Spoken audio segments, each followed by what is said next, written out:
Subscribe कीजिए हमारे channel को और बेल आइकॉन को दबाइए हमारी लेटेस्ट वीडियो सबसे पहले देखने के लिए। यह वीडियो आपका पार्ट 5वां है और पार्ट 4, पार्ट 3 का लिंक मैं डिस्क्रिप्शन में दे दूंगा। मैंने दूसरा और एक का भी दे दूंगा, और आप अगर नहीं देखे हैं तो आप देख सकते हैं जाकर, और आप अगर जुड़े हैं तो आप हमसे आप चल सकते हैं साथ ही। और यह आपके अध्याय 1 का यूरोप में राष्ट्रवाद का उदय का है, और आप अपने चैनल एनसीईआरटी किंग एंड मंत्रा पर हैं, और मैं छोटू। ज़्यादा टाइम ना करते हुए शुरुआत करेंगे। यह माने कि आपका टॉपिक 5वां है, राष्ट्र की दृश्य कल्पना, और हम देखेंगे किस तरह सब लोगों ने मिलकर किया था दृश्य कल्पना। और ज्यादा टाइम ना करते हुए हम शुरुआत करेंगे। किसी शासक को एक चित्र या मूर्ति के रूप में अभिव्यक्त करना आसान है, किंतु एक राष्ट्र का चेहरा कैसे दिया जा सकता है। 18वीं और 19वीं सदी में कलाकारों ने एक राष्ट्र का मानवीकरण करके इस प्रश्न को हल किया। देखेंगे किस तरह। दूसरों शब्दों में उन्होंने एक देश को यूं ही चित्रित किया जैसे वह कोई व्यक्ति हो। उस समय राष्ट्रों को नारी का वेश में प्रस्तुत किया जाता था। राष्ट्र को व्यक्ति का जामा पहनाते हुए जिस नारी के रूप में चुना गया वह असल जीवन में कोई खास महिला न थी। यह तो राष्ट्र की अमूर्त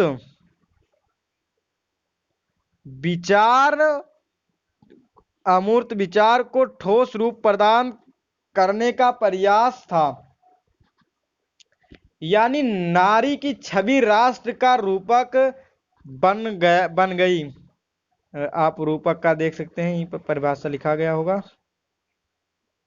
रूपक यहाँ पर देख सकते हैं। जब किसी अमूर्ति विचारधारा जैसे लालच, ईर्ष्या, स्वतंत्रता, मुक्ति को किसी व्यक्ति या किसी चीज के जरिए इंगित किया जाता है। एक रूपात्मक कहानी के दो अर्थ होते हैं, एक शाब्दिक और एक प्रतिमात्मक। याद रखिएगा। आपको याद होगा कि फ्रांसीसी क्रांति के दौरान कलाकारों ने स्वतंत्रता, न्याय और गणतंत्र जैसे विचारों को व्यक्त करने के लिए नारी रूपक का प्रयोग किया। इस आदर्शों को विशेष वस्तुओं या प्रतीकों से व्यक्त किया गया था। जैसा कि आपको याद होगा, स्वतंत्रता का प्रतीक लाल टोपी, टूटी हुई जंजीरें और इंसाफ का आमतौर पर एक ऐसी महिला का प्रतीकात्मक रूप व्यक्त किया जाता है जिसकी आंखों में पट्टी बांधी हुई, वह तराजू का लिया हुए।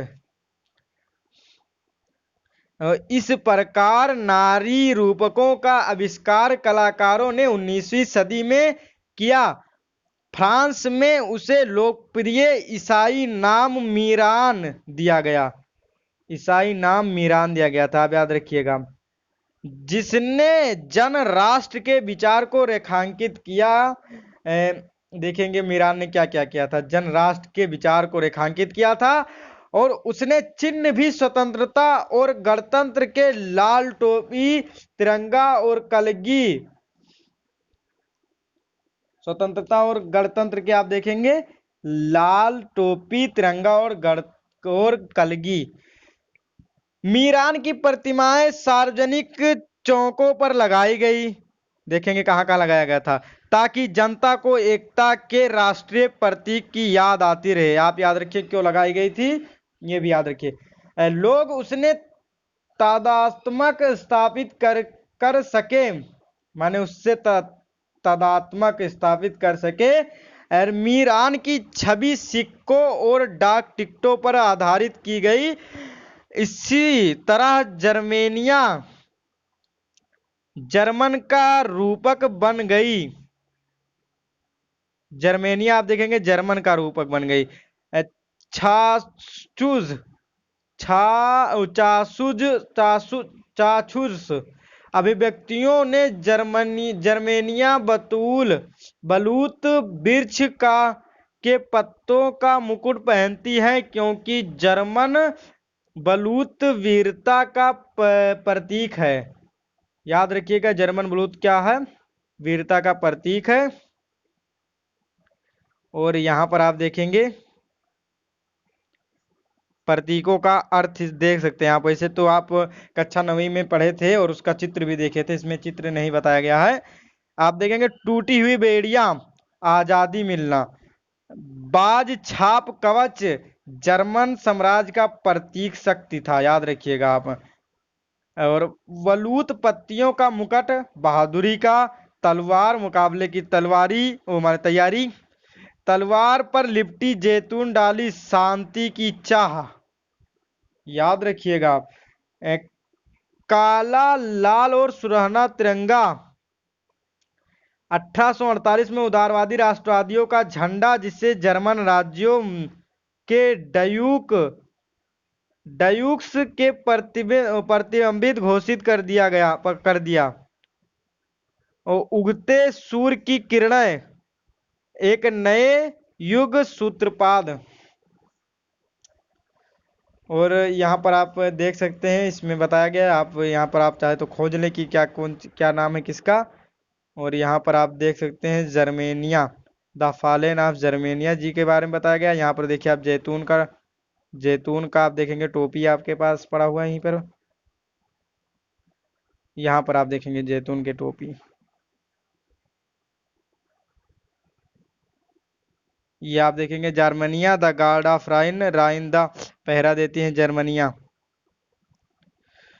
और अब हम पहुंच चुके हैं जहां तक ये आपका आखिरी टॉपिक है और छठा टॉपिक कह सकते हैं, राष्ट्रवाद और साम्राज्यवाद। इतने देर बाद हम आप पहुंचे हैं राष्ट्रवाद और साम्राज्यवाद पर, और यहीं पर आपका टॉपिक जहां तक खत्म हो जाएगा। लेकिन हम शुरुआत करेंगे जल्द से जल्द। 19वीं सदी के अंतिम चौथाई तक एक राष्ट्रवाद और आदर्शवादी उदारवादी जनतांत्रिक स्वभाव नहीं रहा। देखेंगे 19वीं सदी के अंतिम तक नहीं रहा। जो सदी के प्रथम भाग में था, अब राष्ट्रवाद सीमित लक्ष्यों वाला संकीर्ण सिद्धांत बन गया। इस बीच के दौर में राष्ट्रवादी समूह एक दूसरे के प्रति अनुदार होते चले गए और लड़ने के लिए हमेशा तैयार रहते थे। साथ ही प्रमुख यूरोपीय शक्तियों ने भी अपने साम्राज्यवादी उद्देश्यों के प्राप्ति के लिए अधीन लोगों की राष्ट्रवादी आकांक्षाओं का इस्तेमाल किया। अब देखेंगे किस तरह। 1871 के बाद यूरोप के गंभीर राष्ट्रवादी तनाव का स्रोत बाल्कन क्षेत्र था। याद रखिएगा 1871 के बाद गंभीर राष्ट्रवादी का तनाव क्षेत्र क्या था? बाल्कन क्षेत्र। और बाल्कन क्षेत्र के बारे में आप देखिए क्या क्या। इस क्षेत्र में भौगोलिक और जातीय भिन्नता थी। इसमें आधुनिक रोमानिया, बुल्गारिया, अल्बेनिया, यूनान, मैसिडोनिया, क्रोएशिया और बोनेस्निया और हार्जेगोविनिया, स्लोवेनिया, सर्बिया, मॉन्टीनिग्रो शामिल थे। देख सकते हैं आप, इतना क्षेत्र आप याद रखिएगा, चाहे आप इसे कहीं नोट कर लीजिए ताकि आपको पता चल जाए कि बाल्कन क्षेत्र में कौन कौन थे। फिर क्षेत्र के निवासियों को आमतौर पर स्लाव पुकारा जाता था। याद रखिए बाल्कन क्षेत्र का एक बड़ा हिस्सा ऑटोमन साम्राज्य के नियंत्रण में था।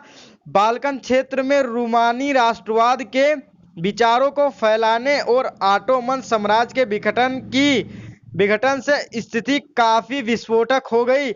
19वीं सदी में ऑटोमन साम्राज्य ने आधुनिकीकरण और आंतरिक सुधारों के जरिए मजबूत बनना चाहा था, किंतु इससे इसे बहुत कम सफलता मिली। एक के बाद एक और उसके अधीन यूरोपीय राष्ट्रीयताएं उसके चंगुल से निकलकर स्वतंत्रता की घोषणा करने लगी। बाल्कन लोगों ने आजादी या राजनीतिक अधिकारों के अपने दावे को राष्ट्रीयता का अधिकार आधार किया। उन्होंने इतिहास का इस्तेमाल यह साबित करने के लिए किया कि मैं कभी स्वतंत्र थे, किंतु तत्पश्चात विदेशी शक्तियां ने उन्हें अधीन कर लिया है। अतः बाल्कन क्षेत्र के विद्रोही राष्ट्रीय समूहों ने अपने संघर्षों को लंबे समय से खोई आजादी को वापस पाने का प्रयास के रूप में किया। याद रखिए किसके रूप में प्रयास किया, आजादी के रूप में क्या प्रयोग किया था, आप याद रखिएगा। जैसे जैसे विभिन्न स्लाव राष्ट्रीय समूहों ने अपनी पहचान और स्वतंत्रता की परिभाषाएं तय करने की कोशिश की, बाल्कन क्षेत्र गहरे टकराव का क्षेत्र बन गया। देख लीजिए, कोशिश की इसलिए बाल्कन राज्य एक दूसरे से भारी ईर्ष्या करते थे और हर एक राज्य अपने लिए ज्यादा से ज्यादा इलाका हथियाने की उम्मीद रखता था।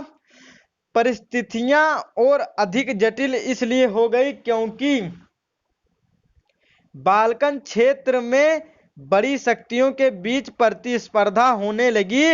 इस समय यूरोपीय शक्तियों के बीच व्यापार और उपनिवेशों के साथ नौसैनिक और सैन्य ताकत के लिए गहरी प्रतिस्पर्धा थी। जिस तरह बाल्कन समस्या आगे बढ़ी और उसमें यह प्रतिस्पर्धाएं खुलकर सामने आई, रूस, जर्मन, इंग्लैंड, ऑस्ट्रो हंगेरियाई की तरह ताकत बाल्कन पर अन्य शक्तियों की पकड़ को कमजोर करके क्षेत्र में अपने प्रभाव को बढ़ाना चाहती थी। इससे इस इलाके में कई युद्ध हुए और अंततः प्रथम विश्व युद्ध हुआ।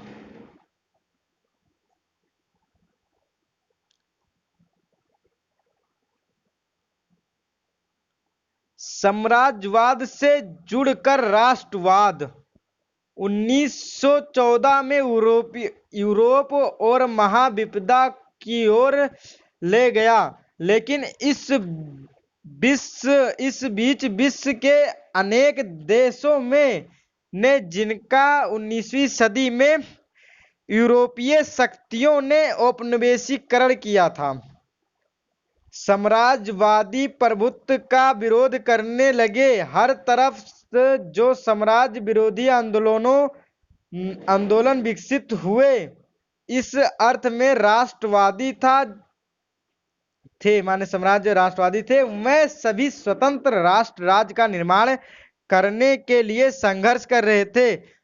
वह सभी एक सामूहिक राष्ट्रीय एकता की भावना से प्रेरित थे, जो साम्राज्यवाद विरोध की प्रक्रिया में उभरी। राष्ट्रवाद के यूरोपीय विचार कहीं और नहीं दोहराए गए, क्योंकि हर जगह लोगों ने अपनी तरह एक विशिष्ट राष्ट्रवाद विकसित किया, मगर यह विचार की समाजों को राष्ट्र राज्यों में गठित किया जाना चाहिए, अब स्वाभाविक और सार्वभौम मान लिया गया है। और यहीं पर आपका अध्याय खत्म होता है। और इसके बाद हम नोट्स का वीडियो बनाएंगे, और नोट्स का बनाएंगे, उसका भी लिंक मैं डिस्क्रिप्शन में दे दूंगा। और उसके साथ में सॉल्यूशन का, क्वेश्चन आंसर का भी वीडियो बनाऊंगा, उसका भी लिंक मैं डिस्क्रिप्शन में दे दूंगा। और आपसे फिर से कहूंगा कि अधिक से अधिक आप मेरा चैनल सब्सक्राइब करवाएं और सब्सक्राइब करें। और आप अपन इस वीडियो को शेयर करें ताकि आपके दोस्तों मित्रों को भी फायदा हो। और इसी के साथ आपको धन्यवाद। और आपके लिए मैं इतिहास के मैप का और ज्योग्राफी का मैप का मैं वीडियो बनाने वाला हूं। तो उसके लिए मैं लाइव लूंगा, तो आप कम से कम हमारी 1000 सब्सक्राइबर जब पूरा हो जाएगा तो मैं लाइव ले सकता हूं। तो आपसे मैंने आपसे कह रहा हूं कि आप जल्द से जल्द करवाइए ताकि मैं आपको लाइव लेकर आपके फायदे के लिए बता सकूं। और इसी के साथ दोबारा धन्यवाद।